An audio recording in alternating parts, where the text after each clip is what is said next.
ನಾವಿವತ್ತು ನೋಡ್ತಾ ಇರೋದು ಎಂತ ಅದ್ಭುತವಾಗಿರುವಂತ ಮೂವಿ ಅಂತಂದ್ರೆ ನಮ್ಮ ಸೈಂಟಿಸ್ಟ್ ಗಳಿಗೆ ಈ ಭೂಮಿಯಲ್ಲಿ ಮನುಷ್ಯರನ್ನ ಸೃಷ್ಟಿ ಮಾಡಿದವರು ಯಾರು ಅಂತ ಗೊತ್ತಾಗೋಗುತ್ತೆ. ಆದ್ರಿಂದ ಅವರನ್ನ ಹುಡ್ಕೊಂಡು ಬೇರೆ ಗ್ರಹಕ್ಕೆನೆ ಹೋಗ್ತಾರೆ. ಆ ಗ್ರಹದಲ್ಲಿ ಅವರಿಗೆ ಮನುಷ್ಯರನ್ನ ಸೃಷ್ಟಿ ಮಾಡಿದವರೇನೋ ಸಿಗ್ತಾರೆ. ಆದ್ರೆ ಅವರೆಲ್ಲರ ಜೊತೆ ಒಂದು ತುಂಬಾನೇ ವಿಚಿತ್ರವಾಗಿರುವಂತ ಒಂದು ಘಟನೆ ನಡೆಯುತ್ತೆ. ಹೀಗೆಲ್ಲ ಆಗುತ್ತೆ ಅಂತ ಯಾರು ಕನ್ಸ್ನಲ್ಲೂ ಕೂಡ ಯೋಚನೆ ಮಾಡಿರ್ಲಿಲ್ಲ. ಆ ಘಟನೆ ಏನು, ಆ ಗ್ರಹಕ್ಕೆ ಹೋದವರೆಲ್ಲ ಏನಾದ್ರು ಅಂತ ನೀವು ತಿಳ್ಕೋಬೇಕು ಅಂತಂದ್ರೆ ಈ ಮೂವಿನ ನನ್ ಜೊತೆ ಕೊನೆವರೆಗೂ ನೋಡಿ. ಅಂದಂಗೆ ಈ ಮೂವಿ ಹೆಸರು ಪ್ರೊಮಿಥಿಯಸ್ ಅಂತ. ಸರಿ, ಈಗ ನಾವು ತುಂಬಾ ಟೈಮ್ ವೇಸ್ಟ್ ಮಾಡದೆ ನಮ್ಮ ಮೇನ್ ಸ್ಟೋರಿ ಕಡೆಗೆ ಹೋಗೋಣ. ಮೂವಿಯ ಮೊದಲ ಸೀನ್ ಅಲ್ಲಿ ನಮ್ಗೆ ತೋರಿಸ್ತಾರೆ ಭೂಮಿಲಿ ಇನ್ನೂ ಕೂಡ ಯಾವುದೇ ಜೀವಿಗಳು ಹುಟ್ಟಿಲ್ಲ. ಅಂದ್ರೆ ಒಂದು ಸಣ್ಣ ಇರುವೆನು ಕೂಡ ಹುಟ್ಟಿರೋದಿಲ್ಲ. ಈ ತರ ಯಾವುದೇ ತರದ ಪ್ರಾಣಿಗಳ ಶಬ್ದ ಇಲ್ಲದೆ ತುಂಬಾನೇ ಶಾಂತವಾಗಿರುವಂತ ಈ ಭೂಮಿಗೆ ಒಂದು ಏಲಿಯನ್ ಶಿಪ್ ಬರುತ್ತೆ. ಆ ಏಲಿಯನ್ ಶಿಪ್ ಇಂದ ಒಂದು ಏಲಿಯನ್ ಹೊರಗಡೆ ಬರುತ್ತೆ. ಆ ಏಲಿಯನ್ ನೋಡೋದಕ್ಕೆ ಮನುಷ್ಯರ ತರನೇ ಇರುತ್ತೆ. ನಂತರ ಆ ಏಲಿಯನ್ ಒಂದು ವಿಚಿತ್ರವಾಗಿರುವಂತ ಲಿಕ್ವಿಡ್ ಅನ್ನ ಕುಡಿಯುತ್ತೆ. ಆ ಲಿಕ್ವಿಡ್ ಅನ್ನ ಕುಡಿತಿದ್ದಂಗೆನೆ ಅದರ ಬಾಡಿ ಒಳಗಡೆ ಇರುವಂತ DNA ಸೆಲ್ಸ್ ಗಳೆಲ್ಲ ಕೊಳೆಯೋದಕ್ಕೆ ಶುರುವಾಗೋಗುತ್ತೆ. ಹೀಗೆ ಇದು ಕೊಳಿತಿರ್ಬೇಕಾದ್ರೆ ಅಲ್ಲಿರುವಂತ ಜಲಪಾತದ ಒಳಗಡೆ ಬಿದ್ದೋಗುತ್ತೆ. ಅಂದ್ರೆ ಅಲ್ಲಿನ ನೀರ್ ಒಳಗಡೆ ಮಿಕ್ಸ್ ಆಗೋಗುತ್ತೆ. ನಂತರ ನಮ್ಗೆ ಗೊತ್ತಾಗುತ್ತೆ ಆ ಏಲಿಯನ್ ಕೊಳ್ತಿರುವಂತ DNA ಇಂದನೇ ಭೂಮಿಲಿ ಜೀವಿಗಳು ಹುಟ್ಟೋದಕ್ಕೆ ಶುರುವಾಗಿದ್ದು ಅಂತ. ಅಂದ್ರೆ ಈ ಭೂಮಿಲಿ ಜೀವಿಗಳನ್ನ ಕ್ರಿಯೇಟ್ ಮಾಡಿರೋದು ಏಲಿಯನ್ಸ್ ಗಳು ಅಂತ. ನಂತರ ಸೀನ್ ಇಲ್ಲಿಂದ ಕೋಟ್ಯಾಂತರ ವರ್ಷಗಳ ಮುಂದಕ್ಕೆ ಶಿಫ್ಟ್ ಆಗುತ್ತೆ. ಅಂದ್ರೆ ಪ್ರೆಸೆಂಟ್ ಗೆ ಇದು 2089ನೇ ಇಸ್ವಿ. ಸೈಂಟಿಸ್ಟ್ ಗಳು ಗುಹೆಯಲ್ಲಿ ರಿಸರ್ಚ್ ಅನ್ನ ಮಾಡ್ತಿರ್ಬೇಕಾದ್ರೆ ಇವರಿಗೆ ಅಲ್ಲೊಂದು ಪೇಂಟಿಂಗ್ ಕಾಣಿಸುತ್ತೆ. ಆ ಪೇಂಟಿಂಗ್ ನಲ್ಲಿ ಒಬ್ಬ ವ್ಯಕ್ತಿ ಅವನ ಕೈಯನ್ನ ಒಂದಷ್ಟು ನಕ್ಷತ್ರಗಳ ಕಡೆಗೆ ತೋರಿಸ್ತಿರ್ತಾನೆ. ಆ ಪೇಂಟಿಂಗ್ ಅನ್ನ ಇವರು ಟೆಸ್ಟ್ ಮಾಡಿದಾಗ ಇವರಿಗೆ ಗೊತ್ತಾಗುತ್ತೆ ಈ ಪೇಂಟಿಂಗ್ ಸುಮಾರು 60,000ದಿಂದ 70,000 ವರ್ಷಗಳ ಹಿಂದೆದು ಅಂತ. ಇದೊಂದೇ ಪೇಂಟಿಂಗ್ ಅಲ್ಲ, ಈಗಾಗ್ಲೇ ಇವರಿಗೆ ಪ್ರಪಂಚದ ಬೇರೆ ಬೇರೆ ಕಡೆಗಳಲ್ಲಿ ಇದೇ ತರದ ತುಂಬಾ ಪೇಂಟಿಂಗ್ ಗಳು ಸಿಕ್ಕಿರ್ತವೆ. ಇದನ್ನೆಲ್ಲ ನೋಡಿ ಇವರಿಗೆ ತುಂಬಾನೇ ಶಾಕ್ ಆಗೋಗುತ್ತೆ. ಯಾಕೆ ಅಂತಂದ್ರೆ 60-70,000 ವರ್ಷಗಳ ಹಿಂದೆ ಮನುಷ್ಯರಿಗೆ ನಕ್ಷತ್ರಗಳ ಬಗ್ಗೆ ಗೊತ್ತಾಗೋದಕ್ಕೆ ಹೇಗೆ ಸಾಧ್ಯ? ಆ ಟೈಮ್ ನಲ್ಲಿ ಮನುಷ್ಯರು ಆದಿವಾಸಿಗಳಾಗಿ ಕಾಡ್ನಲ್ಲಿ ವಾಸ ಮಾಡ್ತಿದ್ರು ಅಂತ. ಇದರಿಂದ ಇವರೆಲ್ಲರಿಗೂ ಗೊತ್ತಾಗುತ್ತೆ ಈ ತರ ಪೇಂಟಿಂಗ್ಸ್ ಗಳಿಗೆ ಕಾರಣ ನಮ್ಮನ್ನ ಸೃಷ್ಟಿ ಮಾಡಿರೋ ಇಂಜಿನಿಯರ್ಸ್ ಗಳು ಅಂತ. ಹೌದು, ಈ ಮೂವಿಲಿ ಮನುಷ್ಯರನ್ನ ಸೃಷ್ಟಿ ಮಾಡಿದವರನ್ನ ಇಂಜಿನಿಯರ್ಸ್ ಅಂತ ಕರೀತಾರೆ. ಇಲ್ಲಿಂದ ಸೀನ್ 2093ಕ್ಕೆ ಶಿಫ್ಟ್ ಆಗುತ್ತೆ. ಮನುಷ್ಯರು ಇಂಜಿನಿಯರ್ಸ್ ಅನ್ನ ಹುಡ್ಕೊಂಡು ಪ್ರೊಮಿಥಿಯಸ್ ಅನ್ನೋ ಒಂದು ಸ್ಪೇಸ್ ಶಿಪ್ ನಲ್ಲಿ ಒಂದು ಗ್ರಹದ ಕಡೆಗೆ ಹೋಗ್ತಿರ್ತಾರೆ. ಈ ಪ್ರೊಮಿಥಿಯಸ್ ಸ್ಪೇಸ್ ಶಿಪ್ ನ ಒಳಗಡೆ ನಮ್ಗೆ ತೋರಿಸ್ತಾರೆ. ಇದ್ರಲ್ಲಿರುವಂತ ಸೈಂಟಿಸ್ಟ್ ಗಳು ಹಾಗೆ ಕ್ರೂ ಮೆಂಬರ್ಸ್ ಗಳೆಲ್ಲ ಸ್ಲೀಪಿಂಗ್ ಚೇಂಬರ್ ನಲ್ಲಿ ಮಲ್ಕೊಂಡಿರ್ತಾರೆ. ಆದ್ರೆ ಒಬ್ಬ ವ್ಯಕ್ತಿ ಮಾತ್ರ ಈ ಸ್ಪೇಸ್ ಶಿಪ್ ನಲ್ಲೆಲ್ಲ ಓಡಾಡ್ತಾ ಈ ಸ್ಪೇಸ್ ಶಿಪ್ ನ ಕಂಟ್ರೋಲ್ ಮಾಡ್ತಿರ್ತಾನೆ. ಇವನ ಹೆಸರು ಡೇವಿಡ್ ಅಂತ. ಆಕ್ಚುಲಿ ಹೇಳಬೇಕು ಅಂತಂದ್ರೆ ಡೇವಿಡ್ ನಿಜವಾದ ಮನುಷ್ಯ ಅಲ್ಲ, ಇವನೊಬ್ಬ ತುಂಬಾನೇ ಅಡ್ವಾನ್ಸ್ ಆಗಿರುವಂತ ಆರ್ಟಿಫಿಷಿಯಲ್ ಇಂಟೆಲಿಜೆನ್ಸ್ ರೋಬೋಟ್. ಈ ಡೇವಿಡ್ ಗೆ ಪ್ರಪಂಚದಲ್ಲಿ ಇರುವಂತ ಎಲ್ಲಾ ಭಾಷೆಗಳು ಓದೋದಕ್ಕೆ ಹಾಗೆ ಬರೆಯೋದಕ್ಕೆ ಬರುತ್ತೆ. ಇದರಿಂದಾನೇ ಡೇವಿಡ್ ಈ ಶಿಪ್ ನಲ್ಲಿ ಹೋಗ್ತಿರೋದು. ಇಂಜಿನಿಯರ್ಸ್ ಗಳೇನಾದ್ರು ಸಿಕ್ತಾಗ ಅವ್ರ ಜೊತೆ ಕಮ್ಯುನಿಕೇಟ್ ಮಾಡೋದಕ್ಕೆ ಈಸಿ ಆಗುತ್ತೆ ಅಂತ. ತುಂಬಾ ವರ್ಷಗಳು ಟ್ರಾವೆಲ್ ಮಾಡಿದ್ಮೇಲೆ ಇವರು ಹುಡ್ಕೊಂಡ್ ಬಂದಿರುವಂತ ಗ್ರಹದ ಹತ್ರ ಬಂದು ತಲುಪಿರ್ತಾರೆ. ಆದ್ರಿಂದ ಡೇವಿಡ್ ಸ್ಲೀಪಿಂಗ್ ಚೇಂಬರ್ ನಲ್ಲಿ ಮಲಗಿರುವಂತ ಎಲ್ಲಾ ಸೈಂಟಿಸ್ಟ್ ಗಳನ್ನ ಹಾಗೆ ಕ್ರೂ ಮೆಂಬರ್ಸ್ ಗಳನ್ನ ಎದ್ದೇಳಿಸ್ತಾನೆ. ಕೊನೆಗೂ ನಮ್ಮ ಡೆಸ್ಟಿನೇಷನ್ ಗೆ ಬಂದು ತಲುಪಿದ್ವಿ ಅಂತ ಎಲ್ಲರಿಗೂ ಸ್ವಲ್ಪ ಖುಷಿ ಇರುತ್ತೆ. ನಂತರ ಎಲ್ಲಾ ಸೈಂಟಿಸ್ಟ್ ಗಳನ್ನ ಒಂದು ರೂಮ್ ನಲ್ಲಿ ಒಂದು ಕಡೆ ಕೂರಿಸ್ತಾರೆ. ಆಗ ರೆಕಾರ್ಡ್ ಮಾಡಿ ಇಟ್ಟಿರುವಂತ ಒಂದು ಹೋಲೋಗ್ರಾಮ್ ವಿಡಿಯೋನ ಪ್ಲೇ ಮಾಡ್ತಾರೆ. ಆ ವಿಡಿಯೋದಲ್ಲಿ ತುಂಬಾನೇ ವಯಸ್ಸಾಗಿರೋ ಪೀಟರ್ ಅನ್ನೋ ಒಬ್ಬ ವ್ಯಕ್ತಿ ಇರ್ತಾನೆ. ಇವನೇ ಈ ಪ್ರಾಜೆಕ್ಟ್ ಗೆ ದುಡ್ಡನ್ನ ಇನ್ವೆಸ್ಟ್ ಮಾಡಿರೋದು. ಅಂದ್ರೆ ಈ ಸೈಂಟಿಸ್ಟ್ ಗಳೆಲ್ಲ ಇಂಜಿನಿಯರ್ಸ್ ಗಳನ್ನ ಹುಡ್ಕೊಂಡು ಹೋಗ್ತಿದಾರಲ್ಲ, ಅದಕ್ಕೆ ದುಡ್ಡನ್ನ ಹಾಕಿರೋದು ಇವನೇನೆ. ನಂತರ ಪೀಟರ್ ಅಲ್ಲೇ ಇರೋ ಚಾರ್ಲಿ ಹಾಗೂ ಅವನ ಗರ್ಲ್ ಫ್ರೆಂಡ್ ಶಾನ್ ಸ್ಟೇಜ್ ಮೇಲೆ ಕರೆದು ಇವರೆಲ್ಲರಿಗೂ ಹೇಳಿ ನಾವು ಯಾಕೆ ಸ್ಪೇಸ್ ನಲ್ಲಿ ಟ್ರಾವೆಲ್ ಮಾಡ್ತಿದೀವಿ ಅಂತ ಅಂದಾಗ ಚಾರ್ಲಿ ಹೇಳ್ತಾನೆ, ನಮ್ಗೆ ಭೂಮಿಲಿ ಬೇರೆ ಬೇರೆ ಕಡೆಯಲ್ಲಿ ಒಂದೇ ತರದ ಪೇಂಟಿಂಗ್ ಗಳು ಸಿಕ್ಕಿದ್ವು. ಆ ಎಲ್ಲಾ ಪೇಂಟಿಂಗ್ ಗಳಲ್ಲಿ ಒಬ್ಬ ಮನುಷ್ಯ ಒಂದು ಸೋಲಾರ್ ಸಿಸ್ಟಮ್ ಕಡೆಗೆ ಕೈಯನ್ನ ತೋರಿಸ್ತಿರ್ತಾನೆ. ಆದ್ರಿಂದ ನಾವು ಸ್ಪೇಸ್ ನಲ್ಲಿ ಹುಡುಕಾಡ್ದಾಗ ಅದೇ ತರದ ಒಂದು ಸೋಲಾರ್ ಸಿಸ್ಟಮ್ ಅಂದ್ರೆ ನಕ್ಷತ್ರ ಮಂಡಲ ಸಿಕ್ತು. ಆಶ್ಚರ್ಯ ಪಡುವಂತ ವಿಷಯ ಏನಪ್ಪಾ ಅಂತಂದ್ರೆ ಆ ಸೋಲಾರ್ ಸಿಸ್ಟಮ್ ನಲ್ಲಿ ನಮ್ಮ ಭೂಮಿ ತರನೇ ವಾತಾವರಣ ಇರುವಂತ ಒಂದು ಗ್ರಹ ಇದೆ. ಅದೇ ಗ್ರಹದಲ್ಲಿ ನಮ್ಮನ್ನ ಸೃಷ್ಟಿ ಮಾಡಿರುವಂತ ಇಂಜಿನಿಯರ್ಸ್ ಗಳು ಇದ್ದಾರೆ ಅನ್ನೋ ಸಂಪೂರ್ಣವಾದ ನಂಬಿಕೆ ನಮಗೆ ಇದೆ. ಅಲ್ಲಿರೋ ಇಂಜಿನಿಯರ್ಸ್ ಗಳನ್ನ ಮೀಟ್ ಮಾಡಿ ಯಾಕೆ ಅವರು ನಮ್ಮನ್ನ ಅಂದ್ರೆ ಮನುಷ್ಯರನ್ನ ಸೃಷ್ಟಿ ಮಾಡಿದ್ರು, ಅದಕ್ಕೆ ಕಾರಣ ಏನು ಅಂತ ಕೇಳೋದಕ್ಕೆ ನಾವು ಹೋಗ್ತಿದೀವಿ ಅಂತ ಹೇಳಿ ಚಾರ್ಲಿ ಅವನ ಮಾತನ್ನ ಮುಗಿಸ್ತಾನೆ. ನಂತರ ಇವರೆಲ್ಲರೂ ಆ ಗ್ರಹನ ಎಂಟರ್ ಆಗೋದಕ್ಕೆ ಅಂತ ಎಲ್ಲಾ ತಯಾರಿನೂ ಮಾಡ್ಕೋತಾರೆ. ಆ ಗ್ರಹದ ಒಳಗಡೆ ಎಂಟರ್ ಆದಾಗ್ಲೇ ಅವರಿಗೆ ಗೊತ್ತಾಗೋದು ಅಲ್ಲಿ ಸ್ವಲ್ಪ ಕಾರ್ಬನ್ ಡೈಆಕ್ಸೈಡ್ ಜಾಸ್ತಿನೇ ಇದೆ. ಅದ್ರ ಜೊತೆ ಬೇರೆ ಬೇರೆ ಕೆಮಿಕಲ್ಸ್ ಕೂಡ ಇಲ್ಲಿನ ಗಾಳಿ ಜೊತೆ ಸೇರ್ಕೊಂಡಿದೆ. ಸ್ಪೇಸ್ ಸೂಟ್ ಇಲ್ಲ ಅಂತಂದ್ರೆ ಈ ಗ್ರಹದಲ್ಲಿ ಉಸಿರಾಡೋದಕ್ಕೆ ಆಗೋದಿಲ್ಲ ಅಂತ ಇವರು ಆ ಜಾಗದಲ್ಲಿ ಎಲ್ಲಾ ಕಡೆನೂ ಚೆಕ್ ಮಾಡಿ ನೋಡ್ತಾರೆ. ಆದ್ರೆ ಎಲ್ಲೂ ಕೂಡ ಜೀವಿಗಳಿರುವಂತ ಸೂಚನೆ ಇವರಿಗೆ ಸಿಗುದಿಲ್ಲ. ಹೀಗೆ ಇವರು ಬೆಟ್ಟಗಳ ಮಧ್ಯದಲ್ಲಿ ಹೋಗ್ತಿರ್ಬೇಕಾದ್ರೆ ಒಂದು ಜಾಗದಲ್ಲಿ ಚಾರ್ಲಿಗೆ ಕಾಣಿಸುತ್ತೆ. ಬಿಲ್ಡಿಂಗ್ ತರ ಇರುವಂತ ಸ್ಟ್ರಕ್ಚರ್ ಗಳನ್ನ ಒಂದೇ ಲೈನ್ ನಲ್ಲಿ ಕಟ್ಟಿರ್ತಾರೆ. ಅಲ್ಲೋದ್ರೆ ನಮ್ಗೆ ಏನಾದ್ರೂ ಕ್ಲೂ ಸಿಗ್ಬೋದು ಅಂತ ಚಾರ್ಲಿ ಕ್ಯಾಪ್ಟನ್ ಗೆ ಶಿಪ್ ನ ಅಲ್ಲೇ ಲ್ಯಾಂಡ್ ಮಾಡೋದಕ್ಕೆ ಹೇಳ್ತಾನೆ. ಸರಿ ಅಂತ ಕ್ಯಾಪ್ಟನ್ ಕೂಡ ಶಿಪ್ ಅನ್ನ ಅಲ್ಲೇ ಲ್ಯಾಂಡ್ ಮಾಡ್ತಾರೆ. ಮುಂದೆ ಇರುವಂತ ಬಿಲ್ಡಿಂಗ್ ಅನ್ನ ನೋಡಿ ಇವರಿಗೆ ತುಂಬಾನೇ ಆಶ್ಚರ್ಯ ಆಗುತ್ತೆ, ಹಾಗೆ ತುಂಬಾನೇ ಖುಷಿ ಕೂಡ ಆಗುತ್ತೆ. ಆಗ ಕ್ಯಾಪ್ಟನ್ ಹೇಳ್ತಾನೆ, ಇನ್ನು 6 ಗಂಟೆ ಅಷ್ಟರಲ್ಲಿ ಕತ್ಲಾಗೋಗುತ್ತೆ, ಅವಾಗ ನಮ್ಗೆ ಏನಾದ್ರೂ ತೊಂದ್ರೆ ಆಗ್ಬೋದು, ಆದ್ರಿಂದ ನಾವು ಬೆಳಕಾಗೋವರೆಗೂ ಕಾಯ್ದು ಆಮೇಲೆ ಹೋಗೋಣ ಅಂತ ಅಂದಾಗ ಚಾರ್ಲಿ ಅದಕ್ಕೆ ಒಪ್ಕೊಳ್ಳೋದಿಲ್ಲ. ಅದ್ರೊಳಗಡೆ ಏನಿದೆ ಅಂತ ನಾನು ಈಗಲೇ ನೋಡ್ಬೇಕು ಅಂತ ಕ್ಯಾಪ್ಟನ್ ಗೆ ಹೇಳ್ತಾನೆ. ಸರಿ ಅಂತ ಅಲ್ಲಿರುವಂತ ಸೈಂಟಿಸ್ಟ್ ಗಳೆಲ್ಲ ಸ್ಪೇಸ್ ಸೂಟ್ ಅನ್ನ ಹಾಕೊಂಡು ಆ ಬಿಲ್ಡಿಂಗ್ ನ ಒಳಗಡೆ ಹೋಗೋದಕ್ಕೆ ರೆಡಿ ಆಗ್ತಿರ್ತಾರೆ. ಡೇವಿಡ್ ಕೂಡ ಸ್ಪೇಸ್ ಸೂಟ್ ಅನ್ನ ಹಾಕುತ್ತಿರ್ತಾನೆ. ಆಗ ಚಾರ್ಲಿ ಅವನನ್ನ ಕೇಳ್ತಾನೆ, ಡೇವಿಡ್ ನೀನೊಬ್ಬ ರೋಬೋಟ್, ನೀನು ಉಸಿರಾಡೋದಕ್ಕಾಗೋದಿಲ್ಲ, ಆದ್ರೂ ಕೂಡ ಯಾಕೆ ಸ್ಪೇಸ್ ಸೂಟ್ ಅನ್ನ ಹಾಕೋತಿದ್ಯಾ ಅಂತ. ಆಗ ಡೇವಿಡ್ ಹೇಳ್ತಾನೆ, ನನ್ನನ್ನ ಡಿಸೈನ್ ಮಾಡಿರೋದೇ ಆ ರೀತಿ, ಎಲ್ಲಾ ವಿಷಯದಲ್ಲೂ ಮನುಷ್ಯನ್ ತರನೇ ಇರ್ಬೇಕು ಅಂತ. ನಾನೇನಾದ್ರೂ ಸ್ಪೇಸ್ ಸೂಟ್ ಅನ್ನ ಹಾಕೊಂಡಿಲ್ಲ ಅಂತಂದ್ರೆ ನಾನು ನಿಮ್ಮಲ್ಲಿ ಒಬ್ಬ ಆಗೋದಿಲ್ಲ, ಆದ್ರಿಂದ ಈ ಸ್ಪೇಸ್ ಸೂಟ್ ಅನ್ನ ಹಾಕೊಂಡಿದ್ದೀನಿ ಅಂತ. ನಂತರ ಎಲ್ಲಾ ಸೈಂಟಿಸ್ಟ್ ಗಳು ಒಂದಷ್ಟು ವೆಹಿಕಲ್ ಗಳಲ್ಲಿ ಆ ಬಿಲ್ಡಿಂಗ್ ಇರುವಂತ ಜಾಗಕ್ಕೆ ಬಂದು ತಲುಪ್ತಾರೆ. ಹಾಗೆ ಒಂದಷ್ಟು ಇಕ್ವಿಪ್ಮೆಂಟ್ಸ್ ಗಳನ್ನ ತಗೊಂಡು ನಡ್ಕೊಂಡೆ ಆ ಬಿಲ್ಡಿಂಗ್ ನ ಒಳಗಡೆ ಬರ್ತಾರೆ. ಒಳಗಡೆಯಿಂದ ಆ ಬಿಲ್ಡಿಂಗ್ ತುಂಬಾನೇ ದೊಡ್ಡದಾಗಿರುತ್ತೆ. ನಂತರ ಇವರು ಆ ಜಾಗನೆಲ್ಲ ಸ್ಕ್ಯಾನ್ ಮಾಡೋದಕ್ಕೆ ಅಂತ ಚಿಕ್ಕ ಚಿಕ್ಕ ಡಿವೈಸ್ ಗಳನ್ನ ಬಿಡ್ತಾರೆ. ಆ ಡಿವೈಸ್ ಗಳು ಈ ಜಾಗನೆಲ್ಲ ಸ್ಕ್ಯಾನ್ ಮಾಡ್ತಿದ್ದಂಗೆನೆ ಈ ಕಡೆ ಪ್ರೊಮಿಥಿಯಸ್ ಶಿಪ್ ನಲ್ಲಿ ಆ ಜಾಗದ ಮ್ಯಾಪ್ ಕ್ರಿಯೇಟ್ ಆಗ್ತಿರುತ್ತೆ. ಅಂದ್ರೆ ಈ ಜಾಗ ಯಾವ ತರ ಇದೆ, ಎಷ್ಟು ದೂರ ಇದೆ ಅನ್ನೋದೆಲ್ಲ ಇವ್ರಿಗೆ ಗೊತ್ತಾಗುತ್ತೆ. ಹೀಗೆ ಇವರು ಅಲ್ಲೆಲ್ಲ ಓಡಾಡ್ತಾ ಒಂದು ಜಾಗಕ್ಕೆ ಬಂದು ತಲುಪಿದಾಗ ನೋಡ್ತಾರೆ, ಆ ಜಾಗದಲ್ಲಿ ಹೀಟ್ ಇಂದ ಸ್ಟೀಮ್ ಆಗಿ ಸ್ಟೀಮ್ ಇಂದ ನೀರು ಕ್ರಿಯೇಟ್ ಆಗ್ತಿರುತ್ತೆ. ನಂತರ ಚಾರ್ಲಿ ಇಲ್ಲಿನ ಎನ್ವಿರಾನ್ಮೆಂಟ್ ಅನ್ನ ಚೆಕ್ ಮಾಡಿದಾಗ ಇವನಿಗೆ ಗೊತ್ತಾಗುತ್ತೆ, ಈ ಬಿಲ್ಡಿಂಗ್ ನ ಒಳಗಡೆ ನಾವು ಉಸಿರಾಡಬಹುದು ಅಂತ. ಯಾಕೆ ಅಂತಂದ್ರೆ ಭೂಮಿಲಿ ಯಾವ ತರ ಎನ್ವಿರಾನ್ಮೆಂಟ್ ಇದೆಯೋ ಈ ಬಿಲ್ಡಿಂಗ್ ನ ಒಳಗಡೆನೂ ಕೂಡ ಅದೇ ತರ ಎನ್ವಿರಾನ್ಮೆಂಟ್ ಇದೆ. ಆದ್ರಿಂದ ಚಾರ್ಲಿ ಅವನ ಸ್ಪೇಸ್ ಸೂಟ್ ನ ಹೆಲ್ಮೆಟ್ ಅನ್ನ ತೆಗೆಯೋದಕ್ಕೆ ನೋಡ್ತಿರ್ಬೇಕಾದ್ರೆ ಅವನ ಗರ್ಲ್ ಫ್ರೆಂಡ್ ಹೆಲ್ಮೆಟ್ ಅನ್ನ ತೆಗಿಬೇಡ ಅಂತ ಹೇಳ್ತಾಳೆ. ಆದ್ರೂ ಕೂಡ ಅವನು ಹೆಲ್ಮೆಟ್ ಅನ್ನ ಓಪನ್ ಮಾಡೇ ಬಿಡ್ತಾನೆ. ಅವನಿಗೆ ಏನು ಆಗದಿರೋದನ್ನ ನೋಡಿ ಎಲ್ರು ಕೂಡ ಅವರ ಹೆಲ್ಮೆಟ್ ಅನ್ನ ಓಪನ್ ಮಾಡ್ತಾರೆ. ಹೀಗೆ ಅವರು ಅಲ್ಲೆಲ್ಲ ನಡ್ಕೊಂಡು ಹೋಗ್ತಿರ್ಬೇಕಾದ್ರೆ ಡೇವಿಡ್ ಗೆ ಒಂದ್ ಜಾಗದಲ್ಲಿ ಒಂದಷ್ಟು ಲೆಟರ್ಸ್ ಗಳು ಕಾಣಿಸ್ತವೆ. ಅದನ್ನ ಇವನು ಟಚ್ ಮಾಡಿದಾಗ ಒಂದು ಹೋಲೋಗ್ರಾಮ್ ವಿಡಿಯೋ ಪ್ಲೇ ಆಗುತ್ತೆ. ಸೈಜ್ ನಲ್ಲಿ ತುಂಬಾನೇ ದೊಡ್ಡದಾಗಿರುವಂತ ಏಲಿಯನ್ಸ್ ಗಳು ಯಾವುದ್ರಿಂದನೋ ಹೆದರ್ಕೊಂಡು ಓಡೋಗೋದಕ್ಕೆ ಅಂತ ಗೇಟ್ ಹತ್ರ ಹೋಗ್ತಾರೆ. ಆದ್ರೆ ಒಂದು ಏಲಿಯನ್ ಜಾರಿ ಬಿದ್ದೋಗುತ್ತೆ. ಅದು ಮತ್ತೆ ಗೇಟ್ ಹತ್ರ ಹೋದಾಗ ಗೇಟ್ ಗೆ ಸಿಗಾಕೊಂಡು ಸತ್ತೋಗುತ್ತೆ. ಆ ಹೋಲೋಗ್ರಾಮ್ ವಿಡಿಯೋನ ಫಾಲೋ ಮಾಡ್ಕೊಂಡು ಬಂದಾಗ ಇವ್ರಿಗೆ ನಿಜವಾಗ್ಲೂ ಅಲ್ಲೊಂದು ಡೆಡ್ ಬಾಡಿ ಕಾಣಿಸುತ್ತೆ. ಆ ಬಾಡಿ ಮನುಷ್ಯರ ಬಾಡಿಗಿಂತ 4-5 ಪಟ್ಟು ದೊಡ್ಡದಾಗಿರುತ್ತೆ. ಇದನ್ನೆಲ್ಲ ನೋಡಿ ತುಂಬಾನೇ ಹೆದರ್ಕೊಂಡು ಇಬ್ರು ಸೈಂಟಿಸ್ಟ್ ಗಳು ನಾವು ಮತ್ತೆ ಶಿಪ್ ಹತ್ರ ಹೋಗ್ತೀವಿ ಅಂತ ಹೊರಟೋಗ್ತಾರೆ. ಈ ಕಡೆ ಡೇವಿಡ್ ಗೆ ಮತ್ತೆ ಅದೇ ತರ ಲೆಟರ್ಸ್ ಗಳು ಕಾಣಿಸ್ತವೆ. ಅದನ್ನ ಇವನು ಟಚ್ ಮಾಡಿದಾಗ ಅಲ್ಲಿರುವಂತ ಡೋರ್ ಓಪನ್ ಆಗುತ್ತೆ. ಒಳಗಡೆ ಇವರಿಗೆ ಸತ್ತೋಗಿರುವಂತ ಆ ಏಲಿಯನ್ ನ ತಲೆ ಸಿಗುತ್ತೆ. ಅದನ್ನ ಇವರು ಶಿಪ್ ನ ಒಳಗಡೆ ತಗೊಂಡ್ ಹೋಗ್ಬೇಕು ಅಂತ ಡಿಸೈಡ್ ಮಾಡ್ತಾರೆ. ಹೀಗೆ ಇವರು ಮುಂದೆ ಬಂದಾಗ ಮನುಷ್ಯರ ತರನೇ ಕಾಣುವಂತ ಒಂದು ಮುಖ ಕಾಣಿಸುತ್ತೆ. ಹಾಗೆ ಅಲ್ಲೆಲ್ಲ ಮಡಿಕೆ ತರ ಕಾಣುವಂತ ತುಂಬಾ ಬಾಕ್ಸ್ ಗಳು ಇರ್ತವೆ. ಇವೆಲ್ಲ ಏನು ಅಂತ ಇವರಿಗೆ ಅರ್ಥನೇ ಆಗೋದಿಲ್ಲ. ನಂತರ ಡೇವಿಡ್ ನೋಡ್ತಾನೆ, ಅಲ್ಲಿರುವಂತ ಒಂದು ಬಾಕ್ಸ್ ನಲ್ಲಿ ಲಿಕ್ವಿಡ್ ತರ ಇರುವಂತ ಒಂದು ಜೀವಿ ಅಲುಗಾಡ್ತಿರುತ್ತೆ. ಆದ್ರೆ ಇವನು ಇದನ್ನ ಯಾರಿಗೂ ಕೂಡ ಹೇಳೋದಿಲ್ಲ.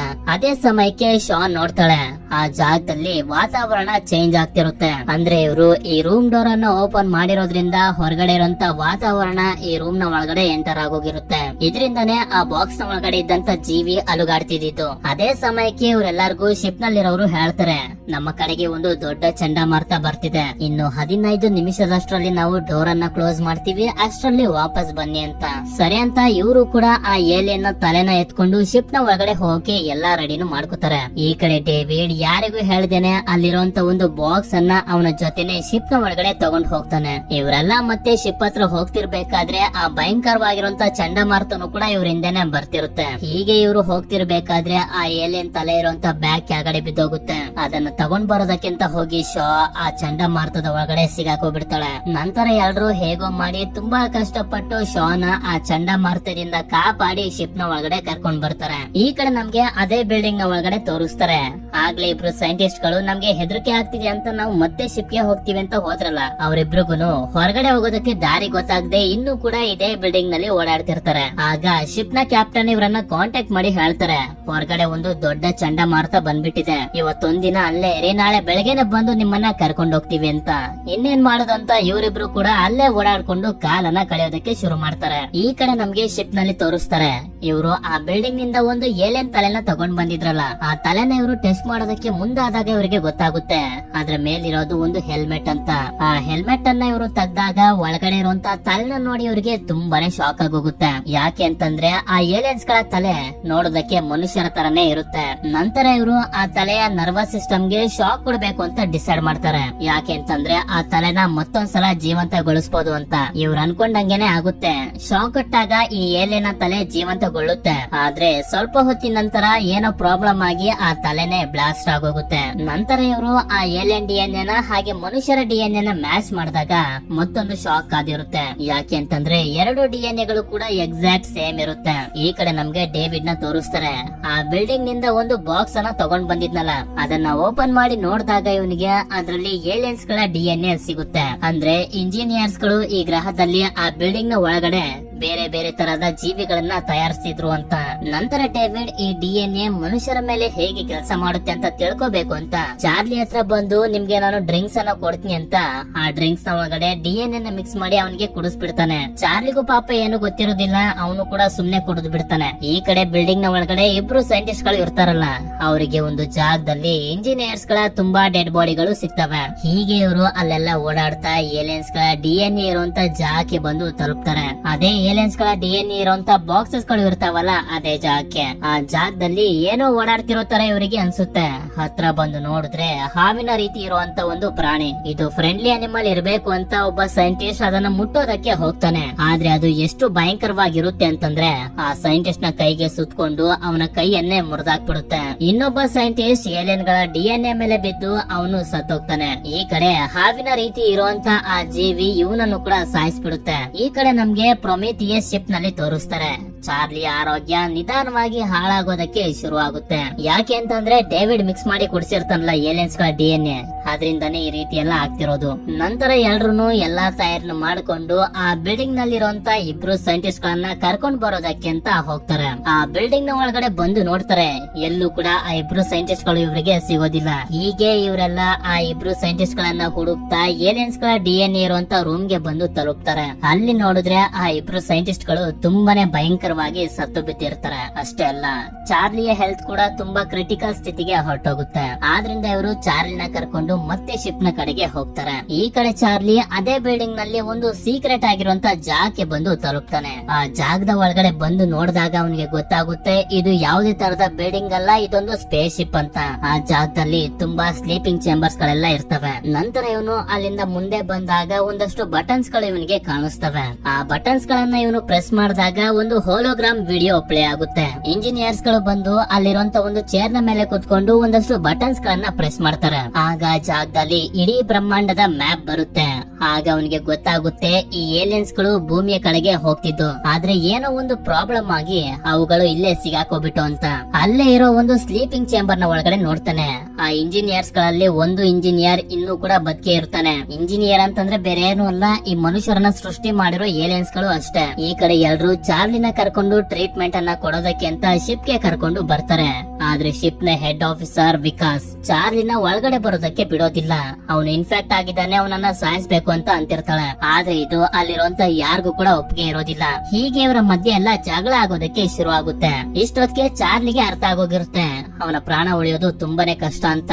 ಆದ್ರಿಂದ ಹೆಡ್ ಆಫೀಸರ್ ವಿಕಾಸ್ ನ ಹತ್ರ ಬಂದು ನನ್ನನ್ನ ಸಾಯಿಸಿ ಅಂತ ಹೇಳ್ತಾನೆ. ಹೆಡ್ ಆಫೀಸರ್ ವಿಕಾಸ್ ಕೂಡ ಅವನನ್ನ ಸುಟ್ಟು ಸಾಯಿಸ್ಬಿಡ್ತಾಳೆ. ಇದರಿಂದ ಶಾ ತುಂಬಾನೇ ಅಳ್ತಾ ಮೂರ್ಛೆ ಹೋಗ್ತಾಳೆ. ನಂತರ ಅವಳಿಗೆ ಪ್ರಜ್ಞೆ ಬಂದಾಗ ಡೇವಿಡ್ ಅವಳನ್ನ ಚೆಕ್ ಮಾಡಿ ಹೇಳ್ತಾನೆ, ನೀವು ಪ್ರೆಗ್ನೆಂಟ್ ಆಗಿದ್ದೀರಾ ಅಂತ. ಇದನ್ನ ಕೇಳಿ ಶಾಕ್ ಅಂತೂ ನಂಬೋದಕ್ಕೆ ಆಗೋದಿಲ್ಲ, ತುಂಬಾನೇ ಶಾಕ್ ಆಗೋಗುತ್ತೆ.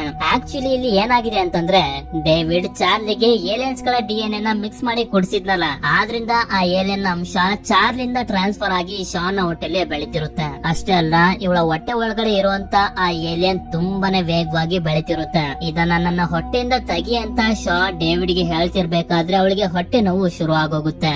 ಆದ್ರಿಂದ ಡೇವಿಡ್ ಅವಳಿಗೆ ಇಂಜೆಕ್ಷನ್ ಅನ್ನ ಕೊಟ್ಟು ಮಲಗಿಸ್ಬಿಡ್ತಾನೆ. ನಂತರ ಸ್ವಲ್ಪ ಹೊತ್ತಿನ ನಂತರ ಅವಳಿಗೆ ಎಚ್ಚರ ಆದಾಗ ಅವಳ ಸುತ್ತಮುತ್ತ ಇಬ್ರು ಡಾಕ್ಟರ್ಸ್ ಗಳು ಇರ್ತಾರೆ. ಆ ಡಾಕ್ಟರ್ಸ್ ಗಳಿಗೆ ಇವಳು ಹೊಡೆದು ಅಲ್ಲಿಂದ ತಪ್ಪಿಸ್ಕೊಂಡು ಒಂದು ರೂಮ್ ಗೆ ಬರ್ತಾಳೆ. ಈ ರೂಮ್ ನಲ್ಲಿ ಒಂದು ಸರ್ಜರಿ ಮಿಷಿನ್ ಇರುತ್ತೆ.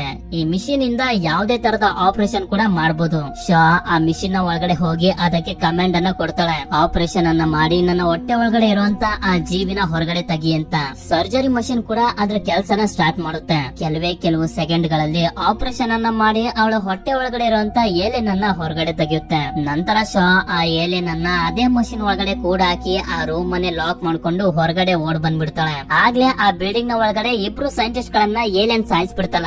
ಅವರಿಬ್ರಲ್ಲಿ ಒಬ್ಬ ಸಂಪೂರ್ಣವಾಗಿ ಇನ್ಫೆಕ್ಟ್ ಆಗಿ ಶಿಪ್ ಹತ್ರ ಬಂದು ಅಲ್ಲಿರೋರ್ ಮೇಲೆಲ್ಲ ಅಟ್ಯಾಕ್ ಮಾಡೋದಕ್ಕೆ ಶುರು ಮಾಡ್ತಾನೆ. ಆದ್ರೆ ಹೇಗೋ ಮಾಡಿ ಅಲ್ಲಿರೋರೆಲ್ಲ ತುಂಬಾ ಕಷ್ಟಪಟ್ಟು ಅವನನ್ನ ಸಾಯಿಸ್ಬಿಡ್ತಾರೆ. ಈ ಕಡೆ ಶಾ ಒಂದು ರೂಮ್ ಗೆ ಬಂದಾಗ ನೋಡ್ತಾಳೆ, ಮೂವಿಯ ಮೊದ್ಲಲ್ಲಿ ನಮ್ಗೆ ತೋರ್ಸಿದ್ರಲ್ಲ ಪೀಟರ್, ಅದೇ ಈ ಪ್ರಾಜೆಕ್ಟ್ ಗೆ ದುಡ್ಡು ಹಾಕಿರೋನು, ಅವನು ಕೂಡ ಈ ಶಿಪ್ ನ ಒಳಗಡೆ ಇರ್ತಾನೆ. ನೀವು ಇಲ್ಲೇನ್ ಮಾಡ್ತಿದ್ದೀರಾ ಅಂತ ಶಾ ಕೇಳಿದಾಗ ಈ ಮೂವಿಯ ಸಸ್ಪೆನ್ಸ್ ಇಲ್ಲಿ ರಿವೀಲ್ ಆಗುತ್ತೆ.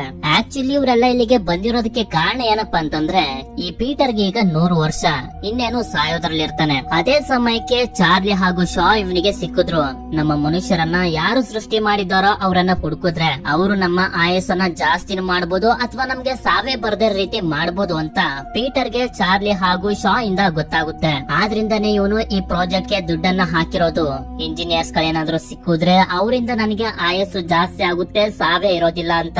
ಈಗ ಡೇವಿಡ್ ಒಂದು ರೂಮ್ ನಲ್ಲಿ ಹುಡ್ಕೊಂಡ್ ಬಂದಿದ್ದಾನಲ್ಲ, ಸ್ಲೀಪಿಂಗ್ ಚೇಂಬರ್ ನ ಒಳಗಡೆ ಮಲಗಿರುವಂತ ಒಂದು ಏಲಿಯನ್, ಅದ್ರ ಹತ್ರ ಇವರೆಲ್ಲ ಈಗ ಹೋಗ್ತಿರ್ತಾರೆ. ಶಾಗೆ ಹೊಟ್ಟೆಯ ಆಪರೇಷನ್ ಆಗಿರೋದ್ರಿಂದ ಅವಳ ಹೊಟ್ಟೆ ತುಂಬಾ ನೋತಿರುತ್ತೆ. ಆದ್ರೂ ಕೂಡ ಒಂದಷ್ಟು ಮಾತ್ರೆಗಳನ್ನ ತಗೊಂಡು ಆ ಏಲಿಯನ್ ನೋಡೋದಕ್ಕೆ ಇವಳು ಹೋಗ್ಬೇಕು ಅಂತ ಎಲ್ಲಾ ರೆಡಿನೂ ಮಾಡ್ಕೋತಿರ್ತಾಳೆ. ಆಗ ಶಿಪ್ ನ ಕ್ಯಾಪ್ಟನ್ ಅವಳ ಹತ್ರ ಬಂದು ಹೇಳ್ತಾನೆ, ನನ್ಗನ್ಸೋ ಪ್ರಕಾರ ಈ ಗ್ರಹ ಇಂಜಿನಿಯರ್ಸ್ ಗಳದ್ದು ಅಲ್ಲ, ಬೇರೆ ಬೇರೆ ಜೀವಿಗಳನ್ನ ಕ್ರಿಯೇಟ್ ಮಾಡೋದಕ್ಕೆ ಈ ಗ್ರಹನ ಉಪಯೋಗಿಸ್ಕೊತಿದ್ರು ಅನ್ಸುತ್ತೆ. ಯಾಕಂದ್ರೆ ಇಷ್ಟು ಡೇಂಜರ್ಸ್ ಆಗಿರುವಂತ ಏಲಿಯನ್ಸ್ ಗಳನ್ನ ಅವರ ಗ್ರಹದಲ್ಲಿ ತಯಾರಿ ಮಾಡಿದ್ರೆ ಅವರ ಜನರಿಗೆ ತೊಂದರೆ ಆಗುತ್ತೆ ಅಂತ.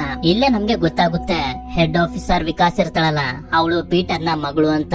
ನಂತರ ಒಂದಷ್ಟು ಜನರು ಪೀಟರ್ ನ ಕರ್ಕೊಂಡು ಆ ಬಿಲ್ಡಿಂಗ್ ನ ಒಳಗಡೆ ಬರ್ತಾರೆ. ಡೇವಿಡ್ ಆಗ್ಲೇ ಹುಡ್ಕೊಂಡ್ ಬಂದಿದ್ನಲ್ಲ ಆ ರೂಮ್ ಗೆ ಇವ್ರನ್ನೆಲ್ಲ ಕರ್ಕೊಂಡ್ ಬರ್ತಾನೆ. ಈ ಕಡೆ ನಮ್ಗೆ ಪ್ರೊಮಿಥಿಯ ಶಿಪ್ ನ ಒಳಗಡೆ ತೋರಿಸ್ತಾರೆ. ಕ್ಯಾಪ್ಟನ್ ಗೆ ಗೊತ್ತಾಗಿರುತ್ತೆ ಆ ಬಿಲ್ಡಿಂಗ್ ನ ಒಳಗಡೆ ಇರೋದು ರೂಮ್ ಗಳಲ್ಲ, ಬದಲಾಗಿ ಸ್ಪೇಸ್ ಶಿಪ್ ಅಂತ. ಅಂದ್ರೆ ಏಲಿಯನ್ಸ್ ಗಳು ಅವರ ಸ್ಪೇಸ್ ಶಿಪ್ ಅನ್ನ ಈ ಬಿಲ್ಡಿಂಗ್ಸ್ ನ ಒಳಗಡೆ ಸೇಫ್ ಆಗಿ ಇಟ್ಟಿರ್ತಾರೆ. ಡೇವಿಡ್ ಆ ಸ್ಪೇಸ್ ಶಿಪ್ ಅನ್ನು ಆನ್ ಮಾಡಿ ಎಲ್ಲರಿಗೂ ಹೇಳ್ತಾನೆ, ಈ ಇಂಜಿನಿಯರ್ಸ್ ಗಳು ಅಂದ್ರೆ ಏಲಿಯನ್ಸ್ ಗಳು ಎಲ್ಲಾ ತಯಾರನ್ನು ಮಾಡ್ಕೊಂಡು ಭೂಮಿ ಕಡೆಗೆ ಹೋಗ್ತಿದ್ರು, ಆದ್ರೆ ಯಾವ್ದೋ ಒಂದು ಕಾರಣದಿಂದ ಎಲ್ಲರೂ ಕೂಡ ಇಲ್ಲೇ ಸಿಗಾಕೋಬಿಟ್ರು ಅಂತ. ಶಾ ಅವನನ್ನ ಕೇಳ್ತಾಳೆ, ಅವರು ಭೂಮಿ ಕಡೆಗೆ ಯಾಕೆ ಹೋಗ್ತಿದ್ರು ಅಂತ.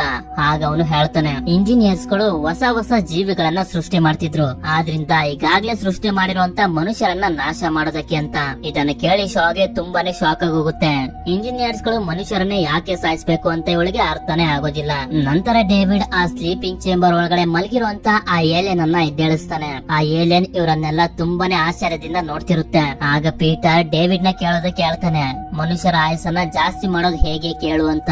ಡೇವಿಡ್ ಕೂಡ ಆ ಏಲಿಯನ್ಸ್ ಗಳ ಭಾಷೆಯಲ್ಲೇ ಕೇಳ್ತಾನೆ. ಆದ್ರೆ ಅವನ ಮಾತನ್ನ ಕೇಳ್ತಿದ್ದಂಗೆನೆ ಆ ಏಲಿಯನ್ ಡೇವಿಡ್ ನ ಕತ್ತನ್ನ ಮುರಿದು ಬೇರೆ ಕಡೆಗೆ ಬಿಸಾಕ್ಬಿಡುತ್ತೆ. ಹಾಗೆ ಅಲ್ಲಿರೋರ ಮೇಲೆಲ್ಲ ಅಟ್ಯಾಕ್ ಮಾಡೋದಕ್ಕೆ ಶುರು ಮಾಡ್ಬಿಡುತ್ತೆ. ಇದರಿಂದ ಹೇಗೋ ಮಾಡಿ ಶಾ ತುಂಬಾ ಕಷ್ಟಪಟ್ಟು ತಪ್ಪಿಸ್ಕೊಂಡು ಅಲ್ಲಿಂದ ಓಡೊಂಟೋಗ್ತಾಳೆ. ಪೀಟರ್ ಗೆ ಏಟ್ ಬಿದ್ದಿರೋದ್ರಿಂದ ಅವನು ಅಲ್ಲೇ ಸತ್ತೋಗ್ತಾನೆ. ನಂತರ ಈ ಏಲಿಯನ್ ಅದರ ಸ್ಪೇಸ್ ಶಿಪ್ ಇಂಜಿನ್ ಅನ್ನ ಸ್ಟಾರ್ಟ್ ಮಾಡಿ ಎಲ್ಲಾ ತಯಾರನ್ನು ಮಾಡ್ಕೊಳ್ಳುತ್ತೆ. ಭೂಮಿಗೆ ಹೋಗಿ ಭೂಮಿಲಿರುವಂತ ಜನರನ್ನೆಲ್ಲ ಸಾಯಿಸೋದಕ್ಕೆ. ಆ ಸ್ಪೇಸ್ ಶಿಪ್ ಹೊರಗಡೆ ಹೋಗೋದಕ್ಕೆ ಎಲ್ಲಾ ಡೋರ್ ಗಳು ಓಪನ್ ಆಗ್ತಿರ್ತವೆ. ಆದ್ರೂ ಕೂಡ ಶಾ ಹೇಗೋ ಮಾಡಿ ತುಂಬಾ ಕಷ್ಟಪಟ್ಟು ಅಲ್ಲಿಂದ ಹೊರಗಡೆ ಬರ್ತಾಳೆ. ನಂತರ ಶಾ ಶಿಪ್ ನ ಕ್ಯಾಪ್ಟನ್ ನ ಕಾಂಟ್ಯಾಕ್ಟ್ ಮಾಡಿ ಹೇಳ್ತಾಳೆ, ಆ ಏಲಿಯನ್ ಸ್ಪೇಸ್ ಶಿಪ್ ನಲ್ಲಿ ಭೂಮಿ ಕಡೆಗೆ ಹೋಗ್ತಿದೆ, ಅದನ್ನ ನಾವು ತಡಿಬೇಕು ಅಂತ. ಆದ್ರೆ ಅದಕ್ಕೆ ಹೆಡ್ ಆಫೀಸರ್ ವಿಕಾಸ್ ಒಪ್ಕೊಳ್ತಿರೋದಿಲ್ಲ. ಯಾರ್ ಹೆಂಗಾದ್ರೂ ಮಾಡ್ಕೊಳ್ಳಿ, ನಾವು ಮೊದ್ಲು ಮನೆಗೆ ಹೋಗ್ಬೇಕು ಅಂತ ಹೇಳ್ತಿರ್ತಾಳೆ. ಆಗ ಶಾ ಎಲ್ಲರಿಗೂ ಹೇಳ್ತಾಳೆ, ನಾವು ಆ ಸ್ಪೇಸ್ ಶಿಪ್ ಅನ್ನ ತಡಿಲ್ಲ ಅಂತಂದ್ರೆ ನಾವು ಮನೆಗೆ ಹೋಗೋದಕ್ಕೆ ಭೂಮಿನೇ ಇರೋದಿಲ್ಲ.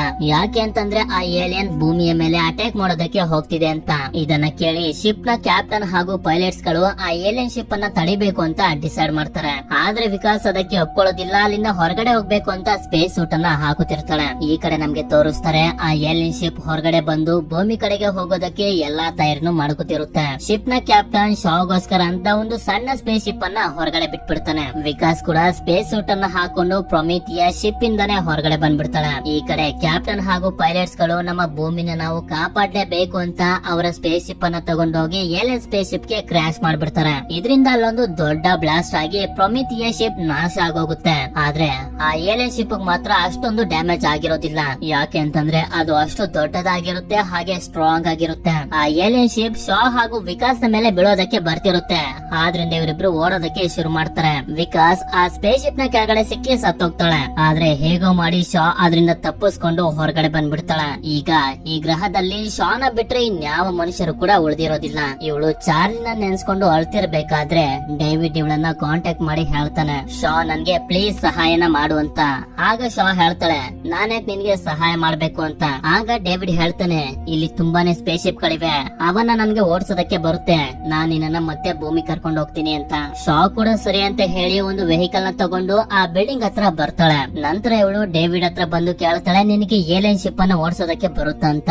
ಆಗ ಡೇವಿಡ್ ಕೂಡ, ಹೌದು ನನ್ಗೆ ಓಡಿಸೋದಕ್ಕೆ ಬರುತ್ತೆ, ನಾನ್ ನಿನ್ನ ಭೂಮಿಗೆ ಕರ್ಕೊಂಡು ಹೋಗ್ತೀನಿ, ನನ್ನನ್ನ ರೆಡಿ ಮಾಡು ಅಂತ ಹೇಳ್ತಾನೆ. ಆಗ ಅವಳು ಹೇಳ್ತಾಳೆ, ನನಗೆ ಮತ್ತೆ ಭೂಮಿಗೆ ಹೋಗೋದಕ್ಕೆ ಇಷ್ಟ ಇಲ್ಲ, ನಮ್ಮನ್ನ ಸೃಷ್ಟಿ ಮಾಡಿರುವಂತ ಆ ಏಲಿಯನ್ಸ್ ಗಳು ಅಂದ್ರೆ ಇಂಜಿನಿಯರ್ಸ್ ಗಳ ಗ್ರಹಕ್ಕೆ ಹೋಗ್ಬೇಕು ಅಂತ ಅನ್ಕೊಂಡಿದೀನಿ, ನಿನ್ ಕೈಲಿ ನನ್ನನ್ನ ಅವರ ಗ್ರಹಕ್ಕೆ ಕರ್ಕೊಂಡು ಹೋಗೋದಕ್ ಆಗುತ್ತಾ ಅಂದಾಗ ಡೇವಿಸ್ ಕೂಡ ಹೌದು ಕರ್ಕೊಂಡು ಹೋಗೋದಕ್ ಆಗುತ್ತೆ ಅಂತಾನೆ. ಸರಿ ಅಂತ ಶಾ ಡೇವಿಡ್ ನ ರೆಡಿ ಮಾಡೋದಕ್ಕೆ ಶುರು ಮಾಡ್ತಾಳೆ. ಆಗ ಡೇವಿಡ್ ಅವಳನ್ನ ಕೇಳ್ತಾನೆ, ನೀನು ಅವರ ಗ್ರಹಕ್ಕೆ ಹೋಗಿ ಏನ್ ಮಾಡ್ಬೇಕು ಅಂತಿದ್ಯಾ ಅಂತ.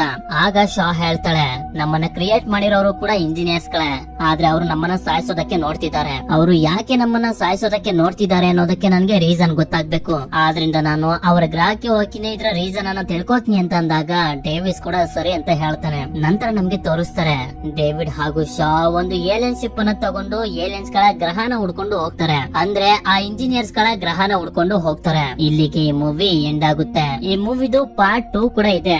ನಿಮ್ಗೆ ಏನಾದ್ರೂ ಈ ಮೂವಿ ಇಷ್ಟ ಆಗಿತ್ತು ಅಂತಂದ್ರೆ ನನಗೆ ಕಮೆಂಟ್ ಮಾಡಿ ತಿಳಿಸಿ, ಬೇಕಾದ್ರೆ ಆ ಮೂವಿನೂ ಕೂಡ ತುಂಬಾ ಬೇಗನೆ ಎಕ್ಸ್ಪ್ಲೈನ್ ಮಾಡೋಣ. ಸರಿ, ವಿಡಿಯೋ ಇಷ್ಟ ಆಗಿತ್ತು ಅಂತಂದ್ರೆ ಲೈಕ್ ಮಾಡಿ, ಮೂವಿ ಹೇಗನಿಸ್ತು ಅಂತ ನನಗೆ ಕಮೆಂಟ್ ಮಾಡಿ ತಿಳಿಸಿ. ಸಿಗೋಣ ಮತ್ತೊಂದು ಅಮೇಜಿಂಗ್ ಆಗಿರುವಂತ ಮೂವಿ ಜೊತೆ.